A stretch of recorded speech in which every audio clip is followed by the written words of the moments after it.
गुरुजी सीताराम। हाँ सीताराम माता। हम भक्ति तो करते हैं गुरुजी, लेकिन भक्ति का जो भाव होता है और उसके दिल में भरम रख के कुछ हम भक्ति इस तरह से करते हैं। हमने जब मैं वीडियो देख रही थी तो मैंने स्वामी जी के प्रवचन सुन रही थी, तो उन्होंने हम लोगों को सलाह दिया था, बतलाया था, जैसे हम लोग तुलसी माता के बहुत महत्व देते हैं ना, तो हम लोग जब तुलसी की पूजा मोस्टली जैसे हम लोग शुक्रवार होता है और रविवार होता है उस समय हम हमेशा करते हैं ना, वो हमारा खास दिन होता है।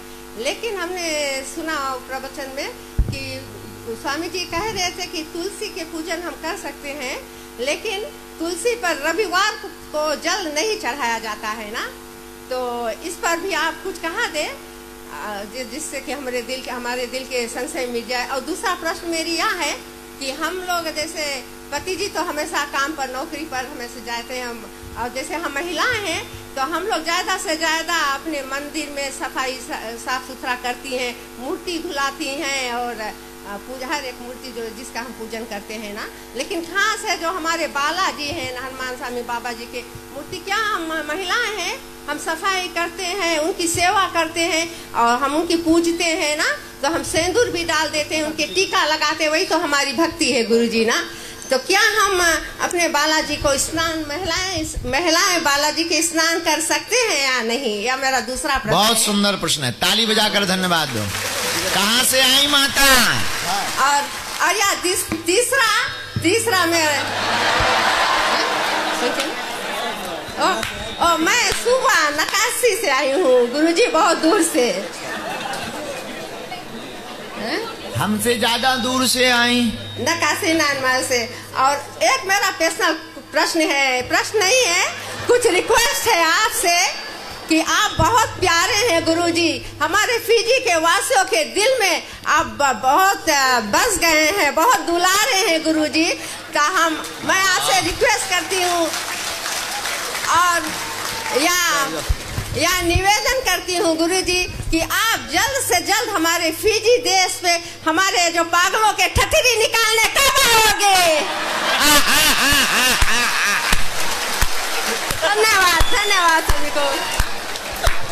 अरे जय हो मैया, जय हो मैया। ठठरी तो हम दुश्मनों की निकालते हैं, पागलों की ना तुम निकलवा दो माता। भाव में तुमको जाने काका बोल गए, जय हो भगवती माता। पर प्रश्न बहुत सुंदर थे, ताली बजाकर धन्यवाद दो माता को। पहला प्रश्न था, क्या रविवार को तुलसी माता पर जल चढ़ा सकते हैं?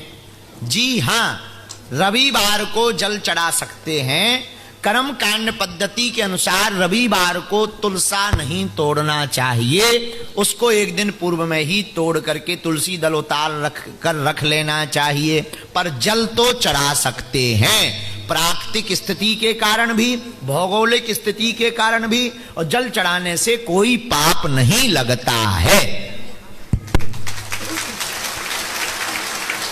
दूसरा प्रश्न, पुरुष घर पर नहीं रहते, पूजा पाठ हम ही करते हैं, तो क्या हम हनुमान जी को जल चढ़ा सकते हैं? भाई रूप में, पिता रूप में, अगर मंदिर की प्राण प्रतिष्ठित मूर्ति नहीं है और उस मूर्ति में सिंदूर नहीं लगा है, तो उस मूर्ति को स्त्रियां भाई रूप में, पिता रूप में जल चढ़ा सकती हैं अगर कोई नहीं है तो।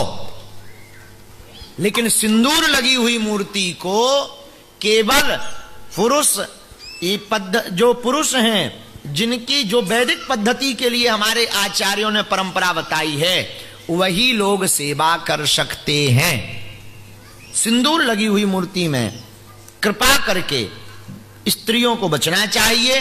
पर अगर ऐसी परिस्थिति है कि मान लो कोई नहीं है घर में, अब कोई नहीं है, तो स्वयं ही माता बन करके हनुमान जी को लला रूप में स्नान करा देना चाहिए।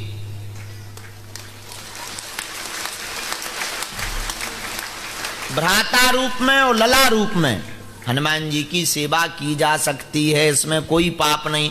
और माताएं तो हनुमान चालीसा भी पढ़ सकती हैं, कोई पाप नहीं। जो यह पढ़े, चाहे पुरुष हो या स्त्री, कोई भी हनुमान चालीसा पढ़ सकता। और प्राण प्रतिष्ठित मूर्ति को छोड़ करके कोई भी माता जी, बहन जी, भाई के रूप में हनुमान जी की पूजा कर सकते हैं। कोई पाप नहीं लगता है, उल्टे हनुमान जी प्रसन्न होंगे, पर भाव शुद्ध होना चाहिए। बोलो जय बजरंगबली। और तीसरा, फिर से माता जी ठटरी बारने हम आएंगे। अभी तो जा रहे हैं हम, अब फिजी आते रहेंगे, आप हमको बुलाते रहिएगा, हम कथा सुनाने और दरबार लगाने आते रहेंगे। फिजी हमारा घर है, हिंदू हमारी आत्मा है, हिंदुस्तान हमारा प्राण है और हिंदुत्व हमारा खून है। इसलिए हम फिजी आते रहेंगे। चलो माइक और बांटो।